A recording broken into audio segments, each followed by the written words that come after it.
बिस्मिल्लाहिर्रहमानिर्रहीम। आज तक के मुअज़्ज़ज़ नाज़रीन अस्सलामु अलैकुम। अब किस नंबर 359 मुलाहज़ा फरमाएं। बैग तवील सांस खारिज करते हुए हैंड्स अप हो गया। हालात की सितम ज़रीफ़ी ने इसके सिवा और कोई चारा भी नहीं छोड़ा था। मेरे अकम में मौजूद गन बरदार ज़रा करीब आ गया।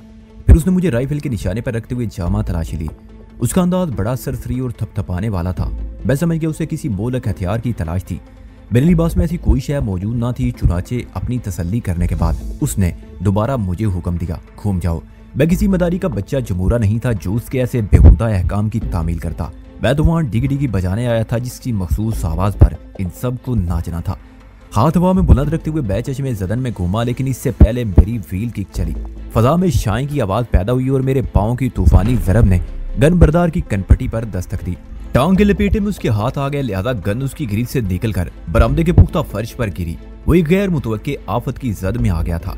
व्हील किक बड़ी खतरनाक और सरीउल असर ठोकर है और यकी की संभाल करते हुए थोड़ा सा आगे को झुकना पड़ता है।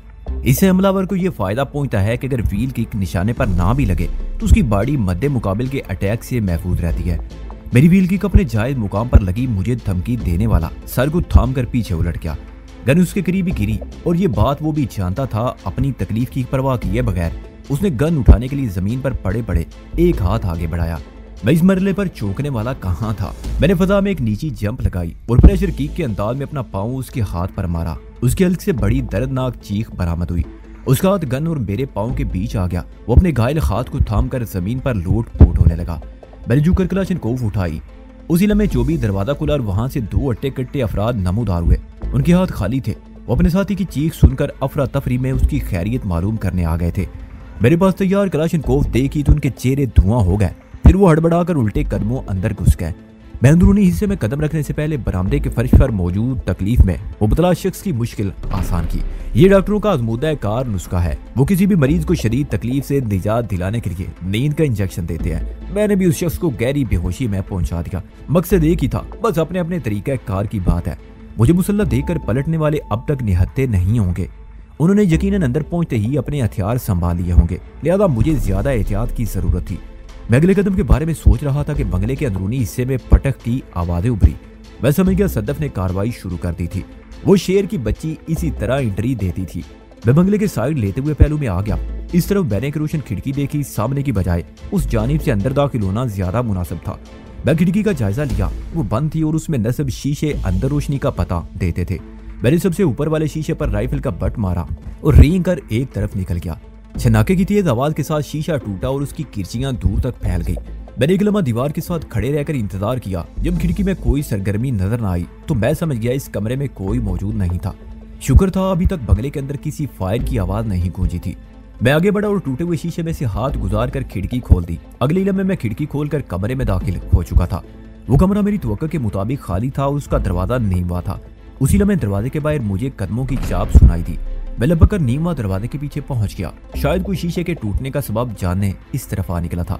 बड़ी देर की थी इस मेहरबान है आते आते, मगर मैं किसी देर के मूड में नहीं था। जैसे कोई शख्स झांकने वाले अंदाज में कमरे में अंदर दाखिल हुआ, मैंने बड़ी बेदर्दी से कलाशनकोफ का बट उसकी खोपड़ी पर रसीद कर दिया।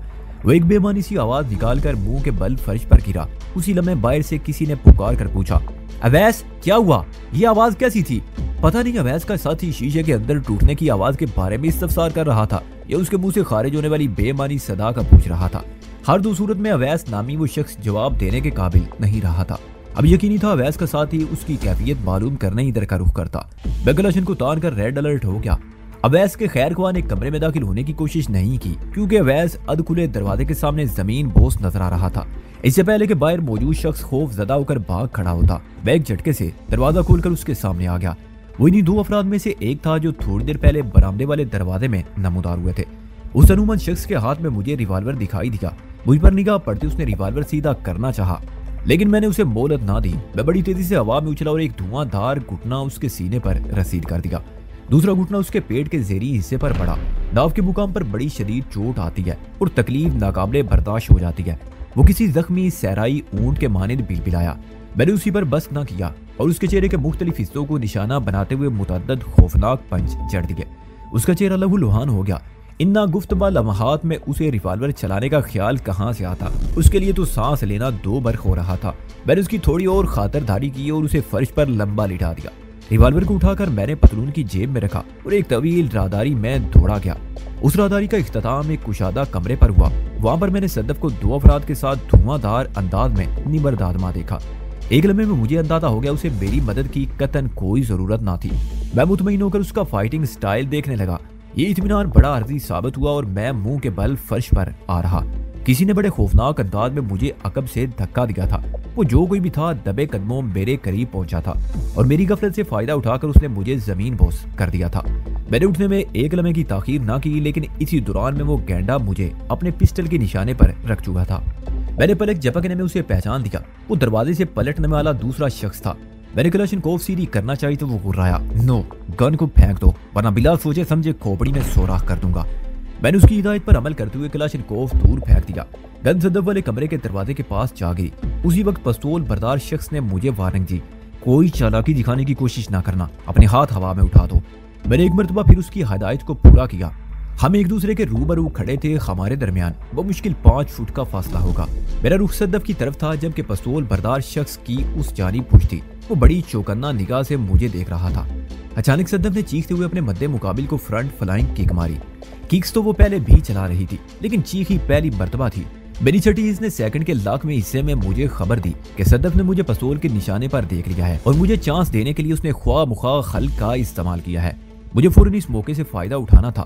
नतीजा इस बेतवक़्क़े बरामद हुआ। अपने अकब में सद्दफ की तेज चीख सुनकर पिस्तौल बरदार एक लम्हे को ठिठका। मेरे लिए वो लम्हाती वक्फा बहुत काफी था। मैंने फ्रंट स्टेप के साथ उसके पेट में थ्रस्ट किक मारी। वो पिस्तौल समेत पीछे को लुढ़का। मैंने आगे बढ़कर उसकी तबादे शुरू कर दी। अब हम दोनों भी सद्दफ वाले कमरे ही में थे। पिस्तौल उस शख्स के हाथ से निकलकर दूर पड़ी कलाशिनकोव के बराबर गिर पड़ा। सद्दफ ने अपने मद्दे मुकाबलीन की ठुकाई के दौरान में मुझसे कहा, वहीदान, मैंने अपनी साइड साफ कर दिया, बस यही 2 बचे हैं, 3 को मैंने उधर लम लेट कर दिया है, तुम्हारी तरफ क्या सूरत हाल है? मैंने अपने मद्दे मुकाबिल को थ्रू बार कर जमीन पर पटका और कहा, मेरी साइड भी साफ ही समझो, जो कुछ बचा है तुम्हारे सामने है।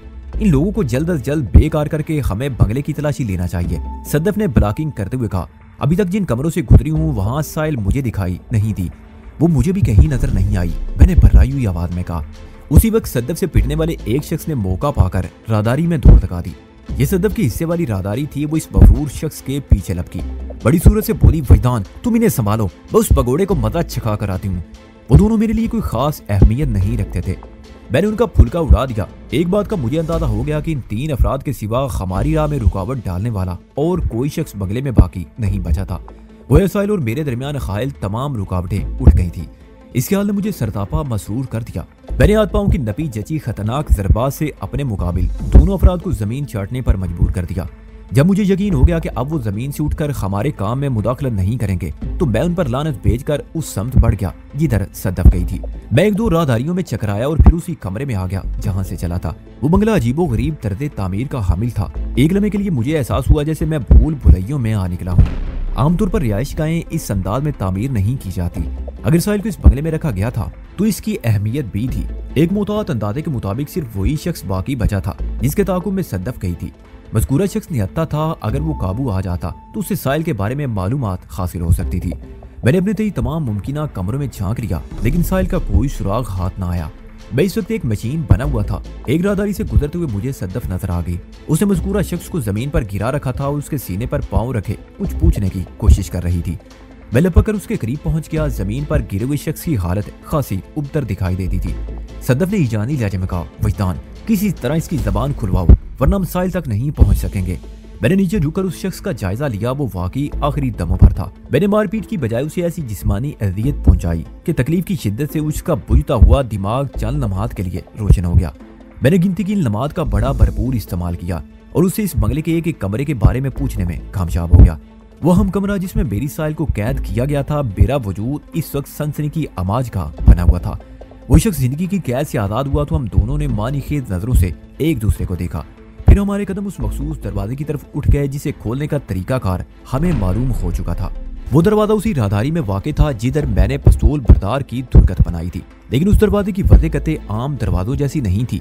वो दीवार ही का एक हिस्सा नजर आता था, इसलिए हमारा उस तरफ पहले ध्यान नहीं किया था। मैंने धड़कते हुए दिल के साथ वो दरवाजा खोला और हम दोनों यके बाद दीगरे उस कमरे में दाखिल हो गए।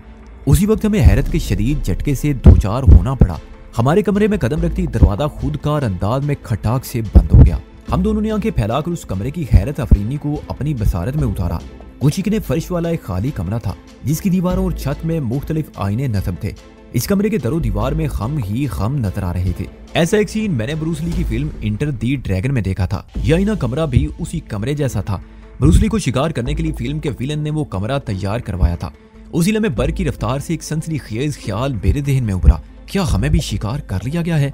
इस ख्याल के साथ ही मेरे वजूद में कसीला धुआं भरने लगा। कमोबेश यही कैफियत सद्दफ की भी थी। हमने उलझनज़दा नजरों से एक दूसरे को देखा। फिर इससे पहले कि खम में से कोई कुछ बोलता, कमरे में एक मानूस आवाज उभरी। मैंने उस अबली सिफ्त शख्स की आवाज को पहचान लिया। वो कोई और नहीं बल्कि CFK का रूह रवां शुएब घोरी था। वो अपनी मनूस जबान से मुझे मुखातिब करते हुए कह रहा था, welcome and well done mister Wajdan. मैंने चारों जानिब निगाह घुमाकर आवाज के माखज़ को खोजना चाहा, लेकिन मुझे कामयाबी ना हुई। उसी वक्त शुएब घोरी की जहरीली आवाज मेरी समाज से टकराई, कोई फायदा नहीं वजदान, तुम कुछ भी तलाश नहीं कर सकोगे। मैं तुम्हारे बहुत करीब मौजूद हूँ और तुम्हें देख सुन रहा हूँ। तुम अपनी तमाम सलाहियतें आजमा डालो, लेकिन इस कमरे से बाहर नहीं निकल सकोगे। अगर यकीन ना आए तो ट्राई कर सकते हो। तुम चाहते क्या हो? मैंने दुरुस्ती से कहा। बहुत ही खूबसूरत सवाल किया है तुमने, वो अपने मखसूस लहजे में बोला। प्यारे वजदान, मैं जो चाहता हूँ वो बता भी दूंगा, पहले जरूरी काम तो निपटा लो। जरूरी काम? मैंने बेसख्त कहा और सद्दफ की तरफ देखा। वेरी गुड, शुएब घोरी ने सराहने वाले अंदाज में कहा। तुम बड़ी जल्दी मेरी सोच तक पहुंच गए। मैंने जिस जरूरी काम का जिक्र किया है उसका तुम्हारी साथी से गहरा ताल्लुक है। बात खत्म करते उसने बेहुदा अंदाज में कहा। ये क्या बकवास है? मैं चीखा। साहिल कहाँ है? साहिल को भूल जाओ अहमक, डूबने वाले साहिल की तमन्ना ही कर सकते हैं, उनकी ये ख्वाहिश कभी पूरी नहीं होती। मैं तुम्हें तुम्हारी इस पिस्ता कामत साथी के हमरा शर्मनाकी के समंदर में डुबोना चाहता हूँ। उसका इशारा सद्दफ की तरफ था। मैं उसके मकसद की तह तक ना पहुंच सका। बेइख्तियार मेरे मुंह से निकला, पता नहीं तुम क्या वाहियात बक रहे हो। पता चल जाएगा, अभी सब कुछ सामने आ जाएगा, वो सफाकी से बोला। मैं बात खत्म करते इस बंद हैरत अंगेज कमरे में एक मखसूस किस्म की गैस छोड़ने वाला हूँ।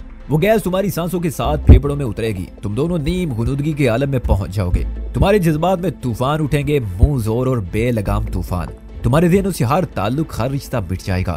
तुम एक दूसरे को सिर्फ एक मर्द और एक औरत की हैसियत से देखोगे। तुम्हारे जज्बात में बला का हिजान पैदा हो चुका होगा। तुम ललचाई हुई भूखी नजरों से एक दूसरे को देखोगे। फिर तुम्हारे जिस्मानी तकादे मुंह फाड़ कर चीखने लगेंगे। और मैं, उसने जरा तवक्कुफ किया, फिर उसी शैतानी अंदाज में बोला, मैं तुम दोनों की कारकर्दगी की जिंदा मूवी तैयार करूंगा। सांप को खेलने के बाद उसका जहर निकाला जाता है। मैं भी तुम्हें इस मूवी के जरिए बांझ बनाकर रख दूंगा। वजदान, तुम्हारी सारी मर्दानगी और फुर्ती खाक में मिल जाएगी। बकवास बंद करो कुत्ते। मैं हल्की पूरी ताकत से दौड़ा। शुएब घोरी की आवाज आना बंद हो गई। उसके साथ ही मैंने कमरे के अंदर एक अजीब सी बू को महसूस किया। सद्दफ भी वो बू सूंघ चुकी थी। उसने वहशत भरी नजर से मुझे देखा। मैं सटपटा कर रह गया। मैंने पूरी कुव्वत से एक दीवार पर पंच मारा। दीवार में नस्ब आईना चिटक गया। उसके साथ ही आईने में उभरने वाला मेरा अक्स भी बिगड़ गया। मैंने पलटकर बड़ी तशवीश से सद्दफ का जायजा लिया। मैं उसके चेहरे पर नजर ना टिका सका। मैंने निगाह झुका ली। वो मखसूस बूलमा बलमा बढ़ती जा रही थी। जिंदगी सांस की आमदोशुद का नाम है। हम दोनों जिंदा थे और सांस ले रहे थे। जिंदा रहने की ख्वाहिश हमें सांस लेने पर मजबूर कर रही थी, लेकिन इस सांस के साथ ही खतरनाक गैस भी हमारे फेफड़ों में उतर रही थी। शुएब घोरी ने अगर इस मखसूस गैस से शर्मनाक असरात का जिक्र ना किया होता तो शायद मैं इस कदर परेशान ना होता। इन नाजुक लम्हात में मैं इंसानी नफ्सियात के हाथों का खिलौना बनकर रह गया था और वाक़ईतन मुझे महसूस होने लगा कि वो हिजान खेज गैस मेरे जज्बात को भड़का रही थी, कुछ कर गुजरने पर उकसा रही थी। फिर अगले इलमे जज्बात की तेजी से बढ़ती हुई ये शोरीदा हालत मेरे वजूद के अंदर सोए हुए जिबिल्ली तकादों को बेदार करने लगी। मैंने घबराकर अपने सर को झटका और निगाह उठाकर सद्दफ की तरफ देखा। वो भी इस वक्त बड़े आजमाइशी मराहिल से गुजर रही थी। ज़ाहिर उसकी कैफियत भी मुझसे कुछ ज्यादा मुख्तलिफ ना होगी। उसके वजूद में भी जज्बात का मुंह जोर तूफान उठ रहा होगा। जब हम दोनों एक ऐसी फजा में सांस ले रहे थे तो फिर हमारे एहसासात का धारा दो रुख कैसे हो सकता था? हम एक ही सम्त में बह रहे थे। सद्दफ ने आंखें बंद कर रखी थी। उसके दोनों हाथ सर पर थे। मुझे ये समझने में देर ना लगी कि वो अपने अंदरून से खामोश जंग लड़ रही थी। अपने खून में पैदा होने वाले इश्तियाल को थपक थपक कर सहला रही थी। वो मुझे नहायत अच्छी लगी और अचानक मेरे दिल में ख्वाहिश जागी कि आगे बढ़कर उसे अपनी आगोश में भर लूं। वो मेरा अटूट अंग नजर आ रही थी जिसके संग लगकर मैं अपनी तकमील कर सकता था। पता नहीं वो कैसी जादुई गैस थी जो हर गुजरते लम्हे के साथ मेरी ख्वाहिश को महमीज कर रही थी। फिर मुझे खुद पर इख्तियार ना रहा और मेरे कदम खुद बखुद सद्दफ की जानिब उठने लगे। हमारे दरमियान बमुश्किल 5 फुट का फासला रहा होगा जिसे 2 सेकंड में पाटा जा सकता था, लेकिन इन हिजानी लम्हात में मुझे 2 सेकंड 2 सदियों से ज्यादा तवील नजर आ रहे थे। मैंने एक कदम आगे बढ़ाई था कि बेबसी के एहसास ने मुझे होश से बेगाना कर दिया। अगली लम्हे में मैंने कमान से निकले हुए तीर की माने दोनों बाजू वार किए और सद्दफ पर चपटा। सद्दफ ने आंखें खोल ली और बड़ी सफाई से पहलू में खिसक गई। इसका मतलब यही हो सकता था कि वो बंद आंखों के पीछे से भी मुझे देख रही थी। उसका बर वक्त रद्द अमल हैरान कुन था। मैं अपनी झोंक में मुंह के बल चिकने फर्श पर जा गिरा। फ्री फॉल टेक्निक के बायस मैं किसी संगीन चोट से महफूज रहा। मेरी दोनों हथेलियों ने चिकने फर्श को बोसे दिए और बैर रोलिंग करते हुए एक तरफ निकल गया। हकम में मुझे सद्दफ की लरजती हुई आवाज सुनाई दी, तो वजदाद खुद को संभालो। मैं एक झटके से उठकर खड़ा हो गया, फिर पलकें झपकाते हुए सद्दफ की तरफ देखा। वो मुझसे चंद कदमों के फासले पर स्टांस बनाए खड़ी थी, तब उसके स्टांस में मजबूती और पुख्तगी नजर नहीं आती थी।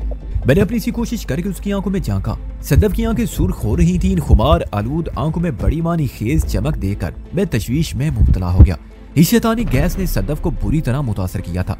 शोएब गोरी ने अपने मजमूम अज़ाइम बड़ी वजह से बयान किए थे। सद्दफ की ज़हनी कैफियत को मुझसे ज्यादा और कौन समझ सकता था। हम इस वक्त एक ऐसी कश्ती में सवार थे जिसके पेंदे में खतरनाक शगाफ पैदा हो गया था।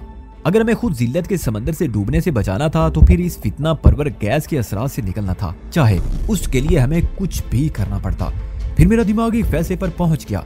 इस गैस ने हमारे अंदर उतरकर जो हिजान पैदा किया वो जिबिली तकादों की तकमील का तकाजा कर रहा था। मेरे दिल में एक ही ख्वाहिश मुजस्सम होकर रह गई और वो ये कि खर मसरत और एहतियात को बलाए ताक रखकर सद्दफ को हासिल कर लूं। आज इसे इसका ना रहने दूं, इसका सब कुछ मेरा हो जाए। इसी किस्म का शैतानी इंतशार सद्दफ के ज़हन में भी पैदा हो रहा था। मर्द की बनिस्बतन औरत ज्यादा ज़र्फ और बर्दाश्त की मालिक होती है। वो अपने मुंह और जज्बात को ज्यादा बेहतर अंदाज में लगाम डालना जानती है। सद्दफ भी खुद पर काबू पाने की कोशिश में थी और इस कोशिश में वो गोया पुल सिरा से गुजर रही थी। मेरी समझ में फौरी तौर पर यही आया कि सिजानी इंतशार से बचने के लिए हमें किसी और मसरूफियत में गर्क हो जाना चाहिए और दो फाइटर्स के लिए दुनिया की बेहतरीन तफरी मसरूफियात फाइट ही हो सकती है। उस ख्याल के साथ ही मैंने अपनी जगह से परवाज की और सद्दफ को एक फ्लाइंग किक मारने की कोशिश की। कोशिश इसलिए कि मुझे अपने मकसद में कामयाबी ना हुई। मेरी किक में वो एक्यूरेसी नहीं थी जो मेरा खासा रही थी। ये किसी नशे में डूबे हुए शख्स का अदम दिलचस्पी से मामूर हमला था। सद्दफ बासानी एक जानिब हटकर मेरे हमले से महफूज हो गई। उसके साथ ही वो मेरे जहन तक पहुंच गई थी, क्योंकि रास्ते से हटते ही उसने एक रेयर किक मेरी कमर पर चढ़ दी। मैंने पलटकर उसकी तरफ देखा तो उसकी फ्रंट पुश किक मेरे पेट में लगी। मैं समझ गया वो भी अपने खून में पैदा होने वाली गर्मी को किसी और महाज पर निकाल रही थी। फिर हमारे दरमियान बाकायदा फाइट शुरू हो गई। अपने ज़हनी फतूर से निजात हासिल करने के लिए ये रास्ता ही सबसे ज्यादा मौजूद था। हम बेदरीग एक दूसरे पर ताबड़तोड़ हमले करने लगे। तब सद्दफ की नुस्वानियत एक लम्हे के लिए भी मेरी यादाश्त से गायब ना हुई। मैं उस पर ऐसा कोई अटैक नहीं कर रहा था जो शदीद नुकसान का बायस बनता। मैं उसे कोई मोहलक चोट लगाने का तसव्वुर भी नहीं कर सकता था। अपनी जानो दिल मुझ पर निशावर करने वाली वो पॉकेट साइज हसीना मेरे लिए बहुत अहम थी। शोएब गोरी की शैतानी और शर्मनाक चाल से बचने के लिए हम में से कम किसी का होशमंद रहना जरूरी था। अगर हम दोनों ही अपने होशो आवाज खो बैठते तो फिर हमें हैवान बनने में एक लम्हे की ताखीर न होती। हम इस बंद आईना खाने में एक ऐसे घिनौने खेल के दो किरदार बनकर रह जाते जिसके नताइज हमारी गर्दनों को जिंदगी भर के लिए झुका कर रखते थे। हम दोनों एक दूसरे पर भरपूर हमले कर रहे थे। सद्दफ के हाथ पांव किसी मशीन के मानिंद काम कर रहे थे, मगर इस मशीन के मूड को शोएब की साजिशी चाल ने स्लो पर एडजस्ट कर दिया। हमारी वो फाइट किसी फिल्म का स्लो मोशन नजर आती थी। वो खबीस इब्ने खबीस किसी दूसरे कमरे में बैठा बगौर हमें वाच कर रहा था। अब तक हमने उसके मजमूम अज़ाइम की तकमील के लिए एक भी लग्जिशी कदम नहीं उठाया था। मैं ये सोचकर खुश हो गया कि शोएब को हमारे एक्ट से सख्त मायूसी हो रही होगी। अगले में मुझे महसूस हुआ मेरी हिम्मत जवाब दे रही है। मैंने अपनी जिबिली ख्वाहिश के आगे मार दाड़ का जो बंद बांध रखा था उसमें शगाफ नमूदार होना शुरू हो गए थे। शायद ये सफली गैस के मुसलसल असरात का नतीजा था कि मैं अपनी अंदरूनी हिजान के आगे बेबस नजर आने लगा। एक मरतबा फिर मेरे दिल में ये ख्वाहिश पूरी तरह बेदार हो गई कि सद्दफ को भुम्बोड़ कर रख दूं। इससे पहले कि ये शैतानी ख्वाहिश मुझे कहीं का ना छोड़ती, मैंने नरमी का दामन छोड़ दिया। शोएब गोरी के मुताबिक हमारी जिंदा मूवी तैयार की जा रही थी। अगर हम इसी तरह ढीली ढाली फाइट जारी रखते तो किसी भी मरहले पर हमारे कदम डगमगा सकते थे। मैंने अपनी कुव्वत इरादी को मुजतमे किया, बड़ा जारहाना अंदाज में सद्दफ पर हमले करने लगा। निदामत के एहसास से अपनी रूह को घायल करने से कहीं ज्यादा बेहतर था हम अपने जिस्मों को लहू लुहान कर लेते। सद्दफ को भी अंदाजा हो गया कि इसके सिवा कोई चाराकार नहीं था, लिहाजा वो भी इस पिटने और पीटने के अमल में पूरी शदोमत के साथ शामिल होगी। अगर इज्जत को बचाना था तो एक दूसरे को जख्मी करना लाजमी था। थोड़ी देर बाद हम बुरी तरह कांपने लगे। हमारे हाथों और चेहरों के मुख्तलिफ हिस्सों पर भी खून दिखाई देने लगा। हमने एक दूसरे को बेदरीक पीटा था। बाज़ औक़ात अपने प्यारों की भलाई के लिए उन पर हाथ भी उठाना पड़ता है, इस नामुराद गैस ने हमारे खून में शामिल होकर जो सरकशी पैदा की थी, उसके जोश में हमने अच्छी खासी मार का आराई कर ली, लेकिन अब हमारे बदन थकन से चूर हो गए थे। मजीद मुकाबले की हम में हिम्मत बाकी ना रही थी। उसी लम्हे एक तशवीशनाक एहसास ने मुझे अपनी लपेट में ले लिया। सतव भी परेशान नजर से मुझे तकने लगी। हमारे जिस्म थक गए थे, ताहम कमरे की फजा में मौजूद इस गैस में कोई कमी वाक़ नहीं हुई थी। और सबसे खतरनाक बात यह थी कि इन तकान ज़दा लम्हात में वो नशीली गैस हमें ज्यादा आसानी से शिकार कर सकती थी। दूसरी लम्हे मेरी इन खौफनाक ख्यालात की तस्दीक हो गई। सदव जब तक बड़ी मानी खेज नजर से मुझे तके जा रही थी, उसकी आंखों में जमाने भर का नशा उतर आया था।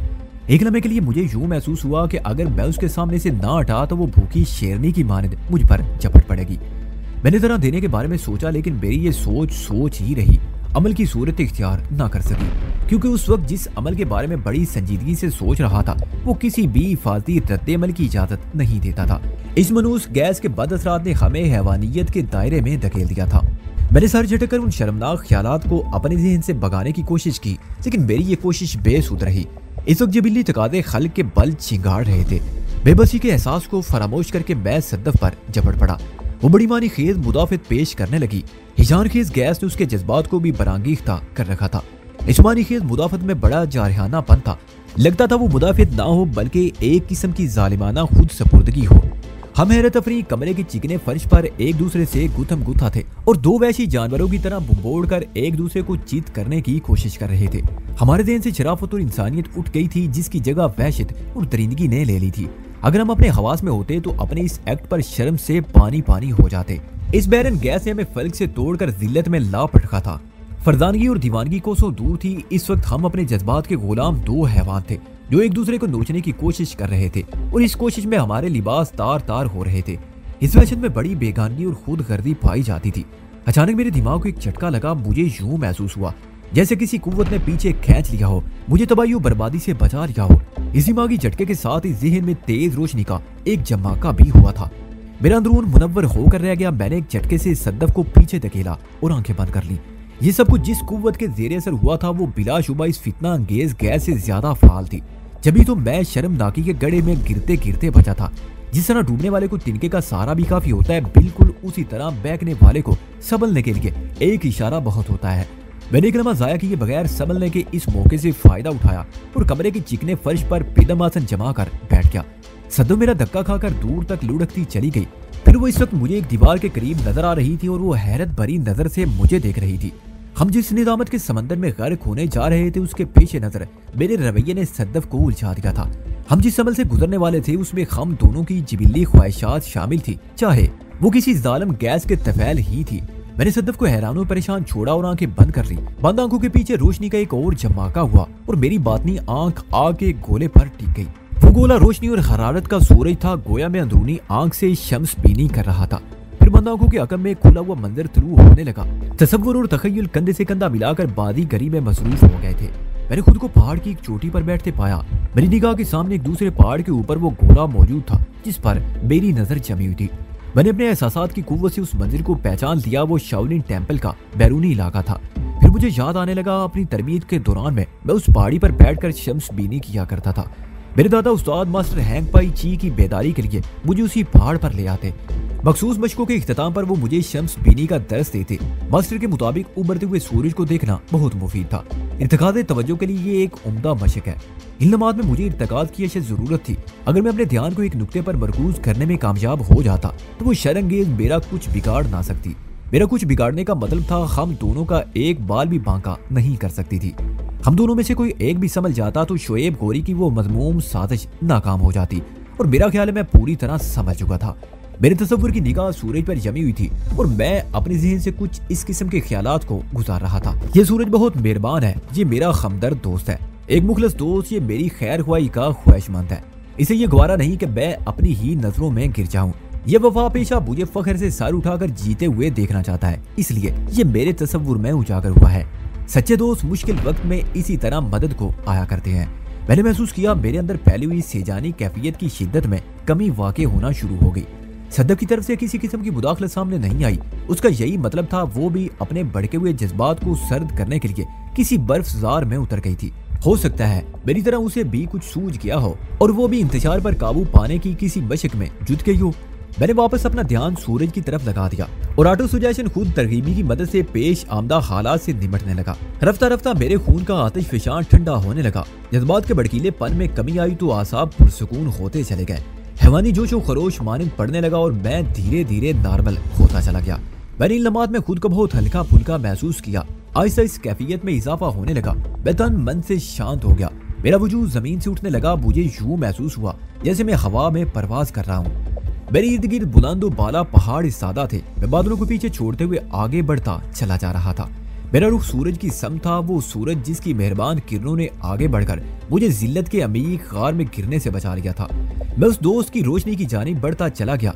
ये बढ़ना गैर इरादी और बेइख्तियारी था। मैं कुछ भी नहीं कर पा रहा था। मेरा तसव्वुर शायद उस रोशनी के ताबे था जो उसकी इमाम पर मुझे उसकी तरफ उड़ाए चला जा रहा था। उसकी ये परवाज बड़ी कैफावर और खुद फरामोशी की हालत जैसी थी। अचानक आंखों को खैरा कर देने वाला एक चमाका सा हुआ और मैं अपने होश खो बैठा। अब मुझे कुछ दिखाई या सुनाई नहीं दे रहा था। चारों तरफ रोशनी ही रोशनी थी और मैं भी उसी रोशनी का एक हिस्सा था, उसी आफताब का एक जर्रा था। पता नहीं सूरज मेरे वजूद में उतर आया था या मेरा वजूद ही सूरज में बिखर गया था। वो एक किंग साइज अजीबो गरीब पिंजरा था। इस पिंजरे को देखकर अजीब हुर्रियत सी महसूस होती थी। इसकी शक्ल एक आम देसी पिंजरे जैसी थी। ताहम साइज में वो एक वसीउ अरीज कमरे को शर्माता था। उसे गोलाई में तामीर किया गया था। कुशादा हाल के एक हिस्से में उस आहनी पिंजरे को एक कंक्रीटेड चबूतरे पर नस्ब किया गया था। मज़कूरा चबूतरे की ऊंचाई 3 फुट रही होगी। पिंजरे की तीलियां उस चबूतरे के अंदर गड़ी थी। लफ्ज तीलियां इस पिंजरे के शायाने शान ना था, बल्कि तीलियों के नाम पर 2 इंच मोटी आहनी सलाखें नजर आ रही थी।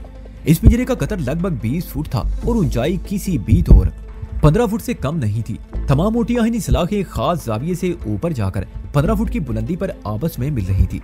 इस तरह एक बड़ा सा गुंबद तश्कील पाता था।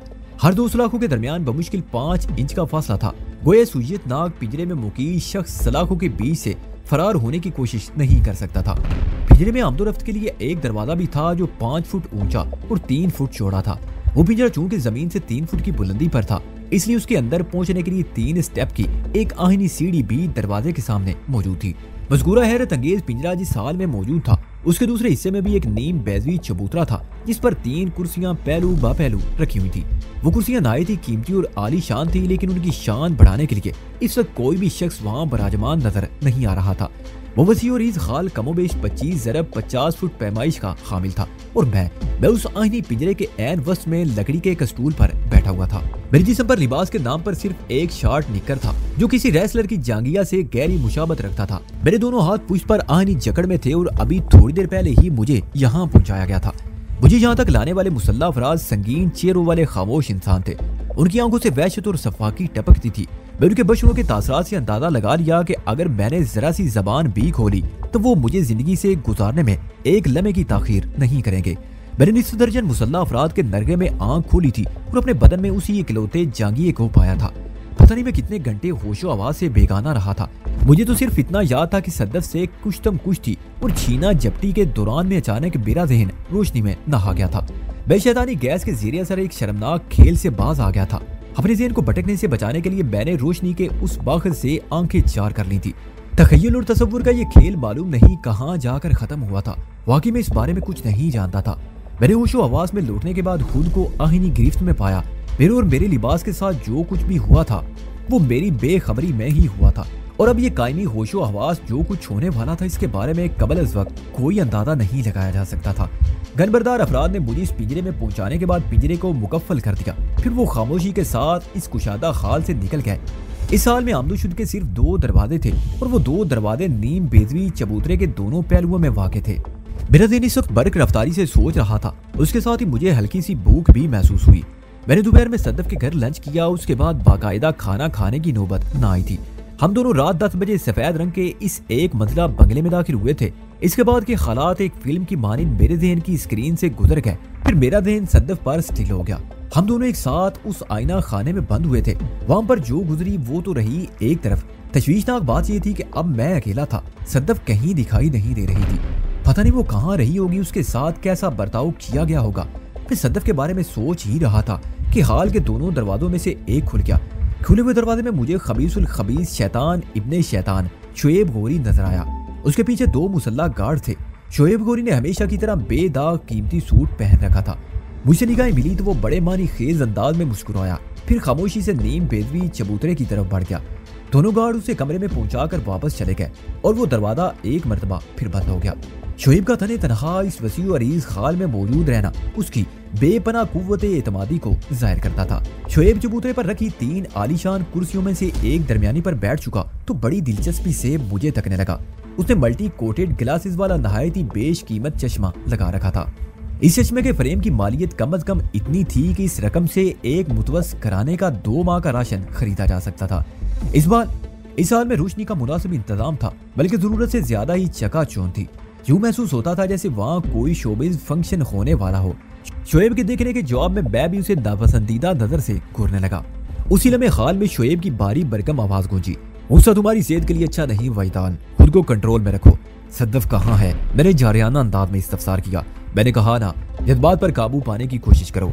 वो जहरीली मुस्कुराहट के साथ संगीन लहरे में बोला, तुम्हारी तरफ से मामला खासे गड़बड़ हो चुके हैं। हमारी जानिब का मामला बिगाड़ोगे तो तुम्हारे लिए बड़ी मुश्किल हो जाएगी।